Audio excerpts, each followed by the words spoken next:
Buen día, soy Isabel Macías, profesora jubilada de la UNEYES, atendiendo una invitación del programa académico de vinculación sociocomunitaria. Le traje unas ideas que hemos visto resultados en la práctica y que refieren a teorías alternativas a los modelos de desarrollo. Aquí van las láminas del contenido de la presentación.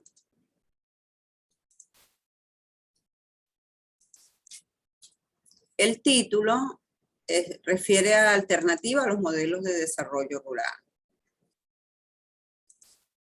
Y quiero comentarles sobre la metodología que hemos aplicado específicamente en una comunidad del municipio Sucre, que, bueno, realmente fue construida desde la misma comunidad en 3 familias productoras en rubros de café como rubro principal y en otros rubros menores dedicados al sustento como granos, maíz, aves de corral.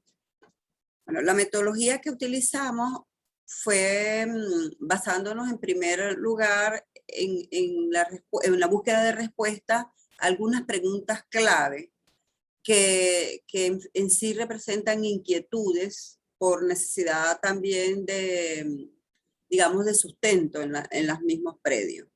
Y bueno, preguntas como estas, ¿qué tenemos disponibles que podamos aprovechar? Esa es una pregunta clave porque nos va a permitir visibilizar los recursos que tenemos.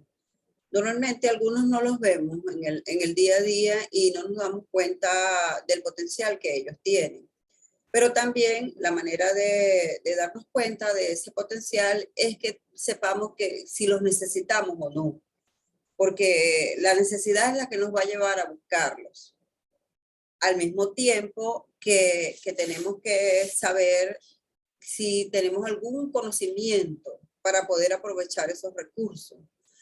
Porque, número uno, ¿los necesitamos sí o no? Ok, allí están, los encontramos, los descubrimos, pero ¿qué sabemos hacer? ¿Tenemos conocimientos para aprovecharlos?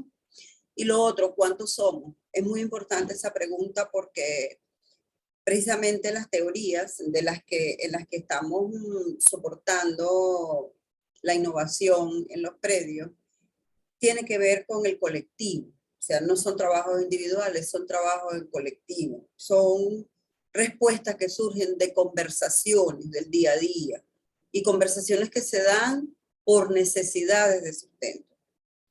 Bueno, el primer paso que se tiene que tener para encontrar resultados favorables es la determinación. La determinación a qué? A tener cosas y no pensar en el dinero.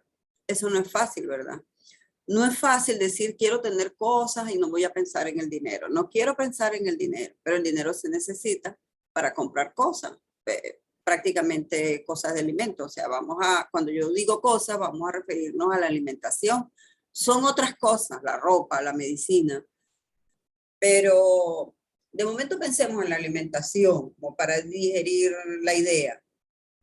Y en transporte, usamos mucho el transporte en el medio rural, si no nos podemos mover, y en la actualidad en donde los vehículos no sirven ya, el transporte es fundamental. ¿Cómo hacemos para cubrir el transporte? Pero bueno, entonces la determinación está bien, no voy a pensar el dinero, pero quiero tener cosas para seguir comiendo, para seguir trasladándome, para seguir supliendo necesidades. Ok, ahora, ¿qué tengo? Y ahí se empieza a inventariar los recursos. Primero ver el espacio geográfico, porque les comento que no solamente es en un predio, puede ser en la casa del medio urbano, puede ser incluso en el departamento. ¿Qué tengo? ¿Qué terreno tengo? ¿De qué dispongo? ¿Qué espacio dispongo? Materos, lotes, hectáreas. ¿De qué espacio geográfico dispongo? ¿Cómo es ese espacio geográfico? Bueno, si es de un matero, no queda de otra, es un espacio bastante reducido y bien definido. Pero si es un lote, es plano, es con pendiente, es pedregoso, es arenoso. ¿Qué tengo? O sea, averiguar cómo es ese espacio geográfico. ¿Qué más tengo? ¿Qué otros recursos tengo? ¿Tengo agua? ¿Sí o no? ¿Está cercana? ¿Está disponible? ¿La puedo adquirir? ¿Qué puedo producir? ¿O qué se produce en la actualidad? granos, carne, huevos, lácteos. Hay que pensar en una fórmula completa y balanceada de alimentación. A veces nos quedamos en un solo rubro, por ejemplo, aves de corral, pero no pensamos en los lácteos, no pensamos en los granos, no pensamos en las carnes rojas, blancas, pescado. O sea, hay que pensar de una manera general en la alimentación, porque precisamente si nosotros queremos una alternativa para el sustento y para el desarrollo, tenemos que alimentarnos. O sea, la alternativa es atendiendo los principios mundiales de soberanía alimentaria, y por lo tanto, si nosotros tenemos claro que tenemos que consumir alimentos, tenemos que verlos de una manera integral y equilibrada. Pero al mismo tiempo tenemos que diferenciar entre los que necesitamos para el sustento y entre los que necesitamos para el lucro o para la rentabilidad económica, porque por supuesto el dinero se necesita, pero si pensamos siempre en el dinero no vamos a producir nada, no vamos a resolver el problema. El problema lo tenemos que resolver es con los conversatorios, con el trabajo y con la visibilización del potencial que tenemos, y con la conciencia si sabemos aprovecharlos o no. Después, bueno, tendríamos que apalancar los rubros que sirven para la rentabilidad familiar. Por ejemplo, si es una finca ganadera, el rubro de rentabilidad sería el ganado, ¿no? Ganado vacuno, o el ganado porcino, o el caballar. Si tenemos una finca cafetalera, el rubro sería el café, ¿no? El café o el cacao. Y algo muy importante que viene siendo la sociabilización del plan e ir buscando más aliados. Estos modelos o estas teorías o estas estrategias no se pueden aplicar solos. O sea, una familia sola, no, tienen que ser sociabilizados y con aliados. Ahora hay unos elementos claves para ese proceso de desarrollo, para esa metodología, para esa innovación, que vienen siendo los saberes. ¿Qué sabemos? Esos saberes ancestrales, esas lecciones aprendidas que se transmiten de generación en generación, las tenemos. ¿Dónde están? Siempre están, ¿sabes? Cualquier sea el lugar geográfico, siempre hay saberes ancestrales. Siempre tenemos una formación de conocimientos empíricos que viene desde nuestros abuelos, desde nuestros tíos, desde viejos amigos, filósofos que conocemos en algún lugar y que tienen una sabiduría que tenemos que aprovecharla, porque precisamente esos saberes son los que nos van a permitir desarrollar los conocimientos y el potencial en el lugar donde estamos para salvarnos, para producir, para alimentarnos. Y tenemos que esos saberes sociabilizarlo con homólogos, tenemos que compartirlos, porque ellos pueden saber unas cosas, nosotros sabemos hacer otras, en fin, que vamos a colocar en la mesa los saberes.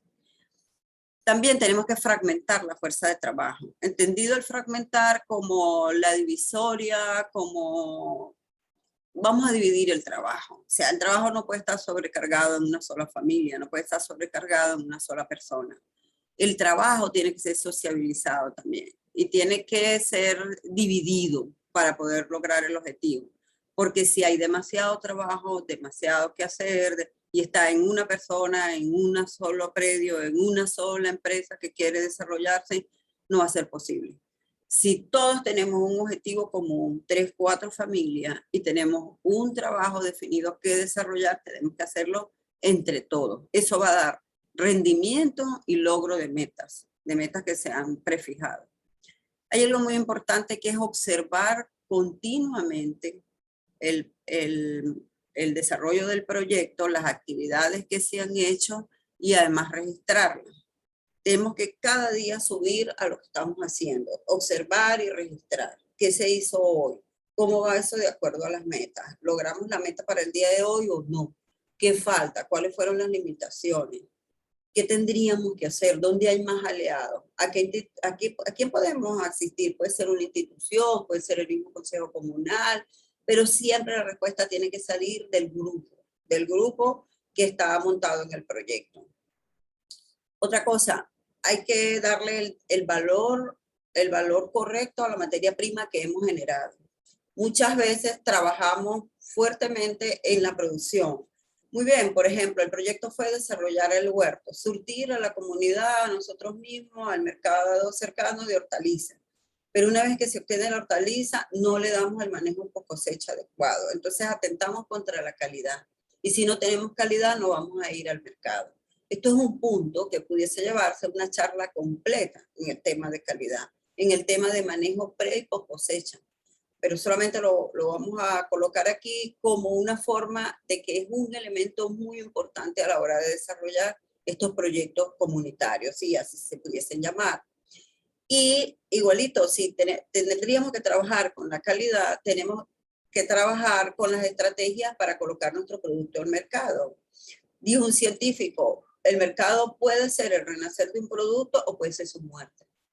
¿Por qué? Porque no había estrategias de comercialización apropiadas, estrategias de, si es un nuevo producto, darlo a conocer, de tener un etiquetado, un envasado, una ficha de divulgación de qué es el producto, cuáles son sus bondades, etcétera, etcétera. Pues bien, ahora tenemos cosas y ¿qué hacemos? Hemos producido muchas cosas y ahora ¿qué?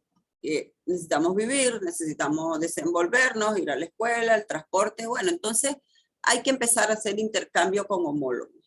O sea, ¿qué tienes tú? ¿Qué tengo yo? Tú tienes huevos, yo tengo granos, vamos a intercambiar. Y en ese intercambio con todos los homólogos se va a llegar un momento en que la mesa de cada predio o de cada hogar va a tener todos los alimentos necesarios. Todo lo que habíamos visibilizado en el principio como la dieta necesaria para alimentarnos. Es un intercambio.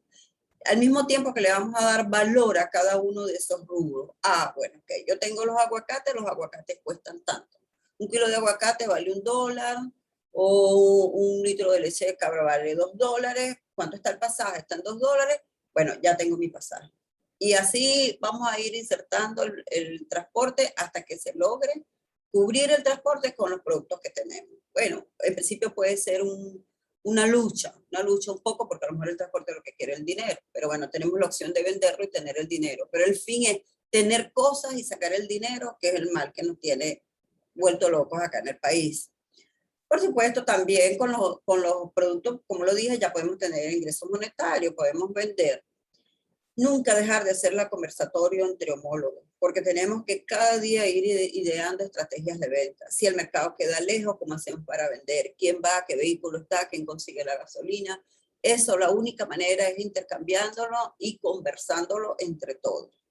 Y jamás dejar de participar en las actividades comunales, así sean culturales, así sean religiosas. Así hay que respetar la cultura del lugar, las formas de vida, entenderlas, respetarlas y adoptarlas. Es la única manera que tú te puedas insertar muy bien en la comunidad. Eso sí, siempre y cuando todo esto esté en equilibrio con el ambiente en el cual estás. Siempre, si no, no va a haber manera de lograr los objetivos previstos. Bien, esto no salió así de una poesía o de una necesidad de vivir. Claro, en parte sí, pero esto tiene unas teorías científicas que apalancan estas ideas, que apalancan estas metodologías, que están en creación, si se quiere. Tenemos por un lado la teoría del buen vivir y por el otro la teoría de la economía solidaria. La teoría del buen vivir tiene unos valores, se basa en unos valores de convivencia, en unos valores de educación, en unos valores de solidaridad, de respeto, de humanidad. En ambas teorías, lo que está como eje transversal es la humanidad. Al decir esto, no está como eje transversal entonces el dinero, está como eje transversal el enriquecimiento, la producción. No, esta es la humanidad. Y cuando se habla de esto es porque la humanidad está comiendo, tiene bienestar, tiene salud, está produciendo. Y fíjese que en el caso de la economía solidaria, viene siendo a la vez como, les comento que ya está un factor dentro de la línea, dentro de la fórmula de la economía, así como tiene la tierra, el trabajo, la maquinaria. La economía solidaria entra allí con el elemento cooperación. Y fíjese, por ejemplo, la del buen vivir, que nació en las etnias de Bolivia y Ecuador, refiere a eso más que todo, vivir bien, vivir bien. Y les comento que ya la Constitución en 2008 y 2009 de estos países ya las han adoptado dentro de la Constitución. Bueno, vamos a ver cómo está funcionando en la práctica. En la economía solidaria, Luis Raceto, chileno, que es prácticamente el creador de esta teoría, basándose en tratados desde la Revolución Industrial sobre la economía social. Y luego hay otros exponentes como Coraje y Pablo Guerra, que son los principales conversadores de esta teoría en América Latina. Por un lado, el buen vivir exalta los valores de humanidad y de bien común. Se usan los recursos disponibles con raciocinio y equilibrio del entorno y el respeto a los ecosistemas, siempre por un bien colectivo. Los principios de complementariedad, correspondencia y reciprocidad de la vida en la Tierra. Es decir, reconocemos los ecosistemas, los respetamos y los mantenemos. Y son alternativas ecológicas creadas siempre por la sociedad y para la sociedad. Por lo tanto, siempre va a haber una armonía entre los seres humanos y la naturaleza. El rescate a los saberes populares y trabajando siempre con una agricultura sostenida desde y para la comunidad. Y por otro lado, bueno, aquí está esta palabra suma causal que tiene es un lenguaje aymara desde Bolivia que tiene que ver con el poder, con el hacer, con el querer, con el saber.